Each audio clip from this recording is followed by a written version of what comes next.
मैं शालू और आप हमारा कार्यक्रम देख रहे हैं छोटी मुलाकात बड़ी बात। जी हाँ, हम इस कार्यक्रम में आपको हर बार एक नई शख्सियत से मिलवाते हैं जिन्होंने अपनी लाइफ में बहुत से अचीवमेंट हासिल कर रखी होती है और जो एक समाज सेवी होते हैं। तो इस बार जो हमारे शख्सियत है वो एक समाज सेवी है जिन्होंने गरीबों के लिए एक सामाजिक दायित्व उठाया हुआ है कि किस तरह उनकी मदद कर रहे हैं वो, और जिसके कारण वो आज बहुत ही आगे बढ़ चुके हैं अपने इस कार्य को लेकर और आगे भी वो इस कार्य को यूं ही जारी रखना चाहेंगे। आइए बाकी की बात हम उनसे ही करते हैं, उनसे ही जानते हैं कि उनका आगे क्या मिशन है इसको लेकर। हमारे स्टूडियो में मौजूद है मिस्टर मुकुल सैनी सर जी, आइए उनसे ही बात करते हैं। सर, सबसे पहले तो आपका हमारे कार्यक्रम छोटी मुलाकात में स्वागत है। सबसे पहले तो मैं आपका और आपके न्यूज़ चैनल का फिर से धन्यवाद करता हूँ। आपने मुझे इस लायक समझा कि आपने मुझे अपने स्टूडियो में इंटरव्यू लेने के लिए बुलाया। सर, आपकी जो एनजीओ है संस्थान मेरा मिशन गरीबों का राशन, तो सर ये आपके मन में विचार कैसे आया इसको बनाने का? देखिए, मैं मिडिल क्लास फैमिली से बिलोंग करता हूँ और 2020 में जब पहला लॉकडाउन लगाया था भारत सरकार ने, उस दौरान मैंने कुछ ऐसा देख लिया कि एक 70 साल की बुजुर्ग माता ने जो डस्टबिन होता है उसमें से एक रोटी उठाकर खाई थी। तो मेरे दिल पर क्या बीतती होगी ये मैं ही जानता हूँ। जैसे मेरी माँ है वैसे वो मेरे बराबर लिए थी। उस टाइम मेरे पास 100 रुपये जेब में पड़े होते थे, तो उसमें मैंने एक ब्रेड का पैकेट, एक दूध की थैली जब उनको दिया तो उनने दूध की थैली लेते हुए एक बात बोली कि बेटा ये तो मेरा अकेले का है और मेरा परिवार आज भूखा सोएगा, उसके लिए मैं क्या करूँ, उसके लिए मुझे कुछ ना कुछ मांग कर खाना पड़ेगा। जिन्होंने बात बोली थी और तभी मैंने कुछ ना कुछ सोचा था कि इनके लिए कुछ करना है और समाज को इकट्ठा करके इनके लिए कुछ करूँगा। और आज दादा नगर खेड़े के आशीर्वाद से वो सपना सच हो रहा है। आज पूरे करनाल में हम बहुत ही नेक कार्य करते हैं। किसी के फादर नहीं होते तो उन बेटियों की शादी करवा देते हैं। 18 अनाथ बच्चों की हर महीने स्कूल फीस बढ़ते ताकि कोई पढ़ लिख जाए, और हर महीने 110 गरीब परिवारों को निःशुल्क राशन देते हैं ताकि कोई भूखा नहीं चाहिए। सर, ये एनजीओ कब बनाई गई है? 2020 में हमने अप्रैल में ये एनजीओ स्टार्ट करी थी, जो हमने भारत सरकार से, हरियाणा सरकार से इसके लिए परमिशन ली। तो सर, इस एनजीओ का उद्देश्य क्या है? इस एनजीओ का उद्देश्य ये है कि ना कोई अनपढ़ रहेगा, ना कोई भूखा सोएगा, ना ही कोई बिना इलाज के मरेगा। ये हमारा उद्देश्य है। सर, इसके अलावा और क्या क्या कार्य कर रही है एनजीओ? देखिए, अभी हमने पिछले हफ्ते एक बेटे की शादी कराई है। आजकल क्या हो रहा है कि वो सरदारों की लड़की थी, सिख समाज से बिलोंग करती थी, उसके फादर नहीं थे, 3 बहनें, तो उसकी मम्मी ने किसी से, जैसे हो जाते हैं परिवार में, रिश्तेदारों में, भाई हमारा खर्चा कर दोगे क्या, तो उन्होंने एट ए टाइम शादी से 4 दिन पहले पैसे देने से इनकार कर दिया, जिस कारण वो शादी टूटते रह गई। और वो फिर बाद में परिवार हमारे पास आया और बोला कि हमारी थोड़ी सी मदद कीजिए ताकि हमारी बेटी का घर बच जाए। हमने जितना हमसे बना, हमने कन्यादान दिया है, कुछ नगद दिया है और उस बेटी का आज घर बच गया। सर, आपने अब तक कितनी लड़कियों की शादी करवा चुके हो? आज तक हमने 9 बेटियों की शादी करवा चुकी है और 2 अभी भी शादियों के कार्ड मेरे घर पड़े हैं जो नवंबर में शादी है, उनका भी हम जल्दी से जल्दी कन्यादान करेंगे। सर, ऐसी कोई आपके एनजीओ की स्कीम जिससे बच्चों को फायदा हो, उनके लिए कुछ कर रही है?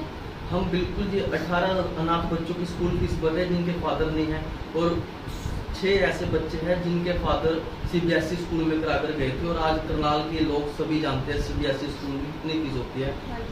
तो हम मिल बांट कर भाईचारा इतना इकट्ठा कर लेते हैं ताकि उन वो बच्चों को हम शिक्षित कर सके, ताकि कोई अनपढ़ ना रहे।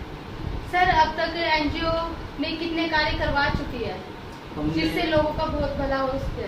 2020 लॉकडाउन से हमने अपने भाईचारे के साथ मिलकर अपनी संस्था में जो भी मेरे सदस्य जुड़े हुए हैं, सबसे पहले तो मैं उनका हाथ जोड़कर धन्यवाद करता हूँ, जो अपना बेटा समझकर, भाई समझकर मुझे दिन रात सपोर्ट करते हैं और हमेशा एक बात बोलते हैं कि मुकुल तू चल, हम तेरे साथ हैं।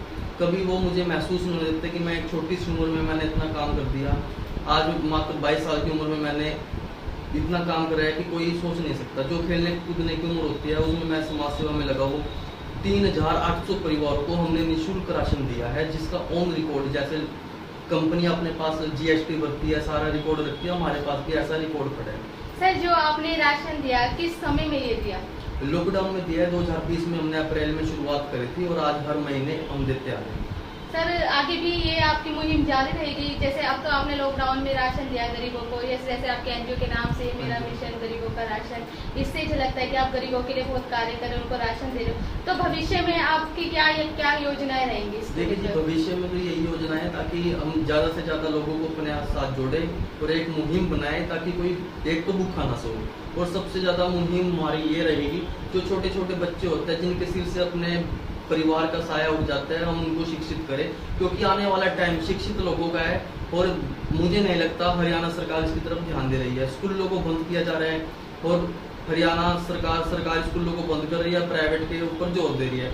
और मिडिल क्लास फैमिली, जो गरीब फैमिली होते हैं, वो अफोर्ड नहीं कर पाती फीस।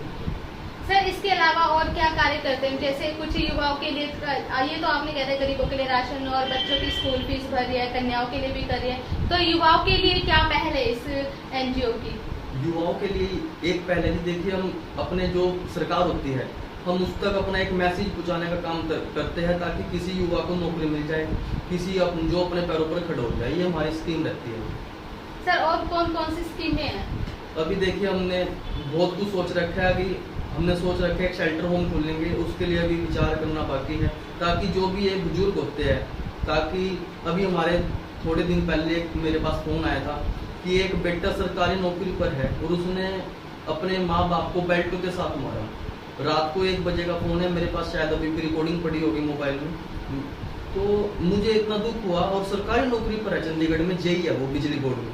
तो इतनी शर्म की बात है भी, आपकी सरकारी नौकरी है। वो उसके माँ बाप से जब हम मिलने गए 10-12 आदमी, तो उसके माँ बाप ने एक बात बोली कि बेटा, जब ये अंग्रेजन आ जाती है ना, पढ़ी लिखी औरतें आ जाती है, तो ऐसे ही होता है। सर ये कहना ठीक नहीं रहेगा क्योंकि हर कोई एक सा नहीं होता। पर सर आप हमें ये बताइए, अगर जो महिलाएं नहीं पढ़ेंगी तो आगे बढ़ेंगी कैसे? क्योंकि हमारे देश में देखिए विकास बहुत जरूरी है, तो युवाओं का भी और सबका पढ़ा लिखा होना बहुत जरूरी है। देखिए, मैं एक बात मानता हूँ जी, जैसे मेरे माँ बाप है ना, ऐसे ही हर लड़की को अपने ससुर को समझना चाहिए, अपनी सासू को समझना चाहिए। ये नहीं है कि आपकी शादी हो गई है, 6 महीने हो गए उनकी शादी को, अभी मेरे पास रिकॉर्डिंग सारी पड़ी है, तो उसके माँ बाप ने उनको, लड़की ने उसको, सासू को ये बोला कि मैं रोटी नहीं बनाऊंगी, आप अलग रह लो कमरा लेके। यानी वो बुजुर्ग परिवार का जाएगा, जिसने अपने बेटे को पाल पोस कर इतना बड़ा करा, वो बुढ़ापे में उनकी सेवा नहीं करेगा तो क्या करे? सर ऐसे एक की वजह से पूरी हम तालाब को, जैसे कहते हैं ना कि एक मछली की वजह से पूरा तालाब बन जाता है, हम ये नहीं कहेंगे। लेकिन सर आप अपने विषय में बताइए, अब जो जैसे आपने कहा कि वृद्धाश्रम में लोग कहते हैं कि अलग हो जाए, तो ऐसा कोई इरादा तो नहीं आपका कि वृद्धों के लिए कुछ ऐसा किया जाए? वृद्धाश्रम खोलने के लिए जाएंगे हम नए साल में, उसके लिए हम सोच रहे हैं सरकार से अगर हमें कुछ मदद मिलेगी वो अलग बात है, वरना हम अपना भाईचारा मिलकर, अपनी संस्था मिलकर, जितना हमसे डोनेशन होगा, हम अपनी एक जगह लेकर उसको वृद्धाश्रम बनाएंगे और उसमें वृद्धाश्रम में ऐसे लोगों को रखेंगे जो बच्चे अपने माँ बाप की सेवा नहीं कर सकते, वो हमारे आश्रम में आए, हम उनको कपड़े देंगे, रोटी देंगे और रहने के लिए छत देंगे। सर अभी हाल ही में जैसे आपने कभी सरकार से कोई उम्मीद लगाई कि वो आपको हेल्प करे?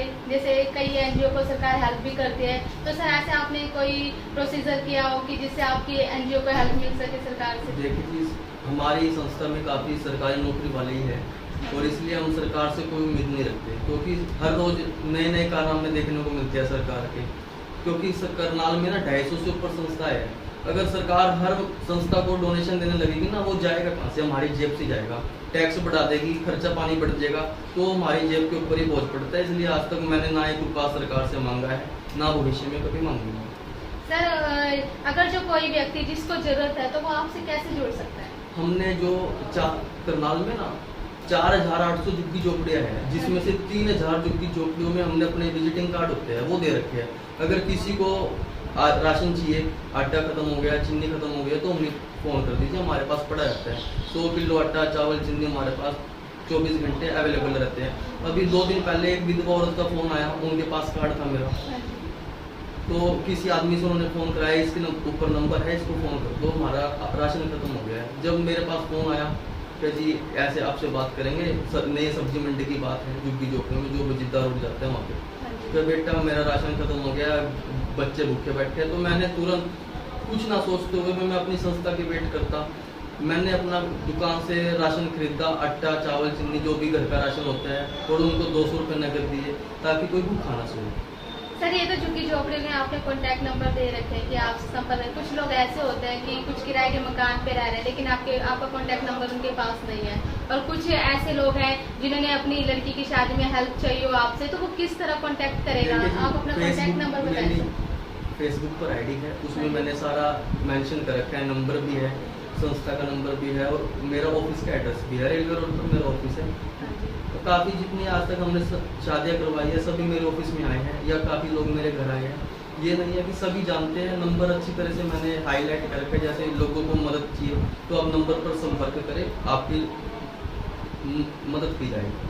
सर आगे आने वाले टाइम में आपके और क्या क्या कार्य रहेंगे समाज सेवा को लेकर? देखिए आने वाले टाइम में मेरा यही कार्य रहेगा जी, हम ज़्यादा से ज़्यादा लोगों को अपनी स्कीम में जोड़े ताकि किसी बेटी का घर बच जाए, कोई पढ़ लिख जाए और कोई बिना इलाज के ना मरे। यही मेरा सपना है और इसे मैसेज करने के लिए दिन रात एक कर रहा हूँ। सर आप हमारी जनता को, जो हमारे दर्शक हैं, जो हमारे चैनल को देख रहे हैं, उनको आप क्या सलाह देना चाहोगे? कोई एक ऐसी अपील करना चाहो जिससे कि समाज में जो लोग रह रहे हैं उनका भला हो जाए, तो क्या अपील करना चाहोगे सर? देखिए मैं एक छोटी सी बात कहना चाहूँगा। मैं भी एक मिडिल क्लास फैमिली से हूँ।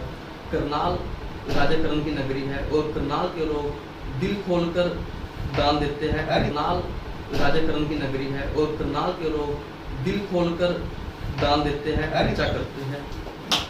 और डोनेशन की बात करें तो काफ़ी संस्थाओं में बड़े बड़े आदमी होते हैं जो जुड़े हुए होते हैं। मेरी एक छोटी सी बात करनाल के लोगों को कहना चाहूँगा, गौशाला है ना जो, गौशाला में इतनी हजारों की संख्या में गौ माता रहती है, फिर भी आवारा पशु सड़कों पर घूमते हैं, लोगों को जब टक्कर मारते हैं, एक्सीडेंट होते हैं, किसी का घर उजड़ता है, किसी की मांग खाली होती है। तो मैं नगर निगम से भी, गौशाला वालों से भी और करनाल के लोगों से एक बात कहना चाहूँगा, अगर आप गौशाला में 10 रुपये देते हो ना तो उस 10 रुपये का हिसाब लो, उन्होंने खर्च कहाँ किया है। सरकार से बिजली पानी फ्री है, सरकार डोनेशन देती है, लोगों की पर्चियाँ काटते हैं, हर दुकान पर उनके डब्बे रखे हुए हैं जिसमें चंदा इकट्ठा होता है। तो मैं तो इतना चाहूँगा, अगर गौशाला में 1000 गाँव माता रहती है ना तो उनके लिए 2 ट्राली घास रोज का यानी 4000 रुपये का घास बहुत है। और जो अलग दानवीर होते हैं, जो अपने जन्मदिन है किसी का कोई श्राद्ध होता है अपना देने के लिए चला जाता है, वो अलग है। और दूध बिकता है वो अलग है। तो ये हिसाब बहुत बड़ी चाल है गौशाला वालों की, बहुत सोच समझ कर चलना पड़ेगा इसकी। सर जैसे आपने कहा आवारा पशु घूम रहे हैं, तो सर इस मुहिम में आप कब से जुड़े कि गौशाला वालों का ध्यान आपकी तरफ आए और सरकार की तरफ आप सरकार का भी ध्यान आप अपनी तरफ कर सको कि किस तरह सड़कों पे आवारा पशु घूम रहे हैं? तो सर ये क्या कैसे सोचा आपने, इसके पीछे क्या कहानी है सर? कहानी देखिए जी, 500 पेट में ना एक डस्टबिन रखा रहता है, वहाँ पे आप कम से कम 40 से 50 गौ माता बैठी रहेगी और हमारे प्रधानमंत्री नरेंद्र मोदी चीख कर बोलते हैं गौ हमारी माता है, गौ हमारी माता है। मुझे तो कहीं नहीं लगता गौ हमारी माता है। लोग अगर उसको एक रोटी देंगे ना बाद में उसको डंडा मारेंगे।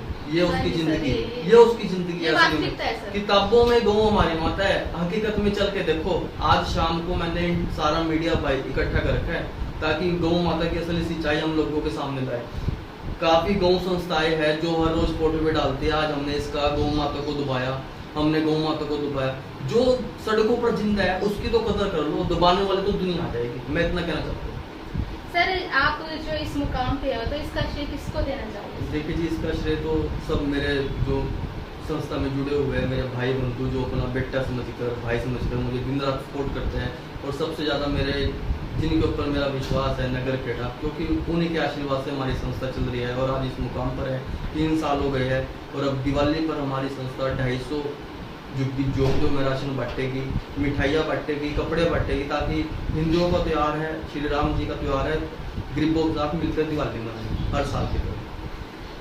ये थे हमारे कार्यक्रम छोटी मुलाकात बड़ी बात में मुकुल सैनी सर जी, जो कि एक समाज सेवी है। उन्होंने इतनी बातें बताई कि वो किस तरह समाज सेवा करते हैं और उनका योगदान हमेशा समाज के जो लोग हैं जिनको इनकी जरूरत होती है उनके लिए हमेशा खड़े हैं। तो सारी बात ये निकल के सामने आई कि समाज सेवा करना बहुत ही अनिवार्य है। यदि हम समाज सेवा करते हैं तो इससे किसी न किसी का तो भला होता ही है और साथ ही उन लोगों का आशीर्वाद भी मिलता है जिससे हमें आगे बढ़ने की प्रेरणा मिलती है।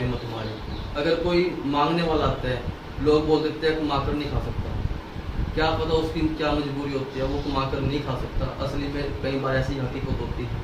तो इसलिए मैं कहना चाहूँगा, अगर जितनी